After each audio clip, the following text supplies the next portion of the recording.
U.S. government has never deported anyone for protesting the Vietnam War. It's never deported anyone for protesting the Iraq War. But why is it that when people are protesting Israel, they're being deported? So you can speak out against your own government, but you can't speak out against a foreign nation. That is the red line. Why does Israel get special treatment? As an American attorney, I can't overstate the danger of the precedent potentially being set with this case. What we're witnessing happening to Mahmoud Khalil should concern all of us.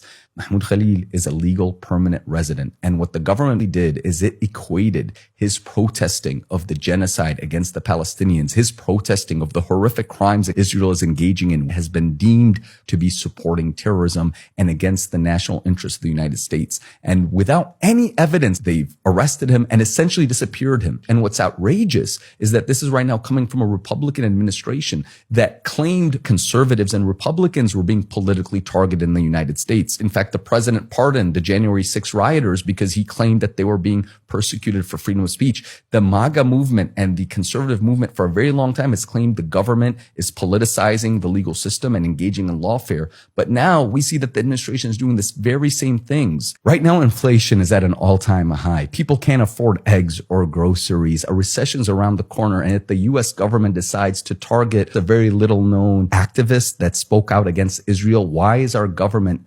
focusing on persecuting activists for the freedom of speech instead of fixing America's problems? The craziest thing of this case is it actually shows us the dangerous control of the Zionist lobby and the Israeli government has against the American government and the American people. What this case is showing us is that our presidency and our government is not serving the Constitution and the American people. Rather, our government is subservient to Israeli interests. Israel essentially becomes a pariah controlling the American government against the interests of the American people. What Israel is essentially doing right now is making the U.S. presidency destroy the U.S. Constitution in order to protect Israel, in order to censor people from condemning Israel's horrific crimes against the Palestinian people. And the American people have to wake up and rise up that our government should serve the American people and the U.S. Constitution. It should not compromise the American Constitution and American values and liberties for the benefit of a foreign nation at the expense of the American people and liberty at home. If the government can equate protesting Israeli crimes and America's support for it with supporting terrorism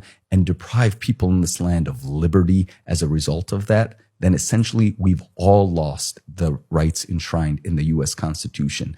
And the First Amendment of the U.S. Constitution becomes meaningless. And what makes America, America ceases to exist, and America becomes no different than any dictatorship. The government wants to make an example out of Mahmoud Khalil, but what they're really doing is making him a hero. And the longer they lock him up and unjustly detain him, the greater of a hero he will be. And his legacy as someone who is committed and whose sacrifice to protect civil rights will never be forgotten. So what can you do? Number one, I think it's important, especially for American citizens, not to allow this to intimidate them, but to continue to speak out against Israel's crimes. Their goal is to silence you. Let them see that this will not work.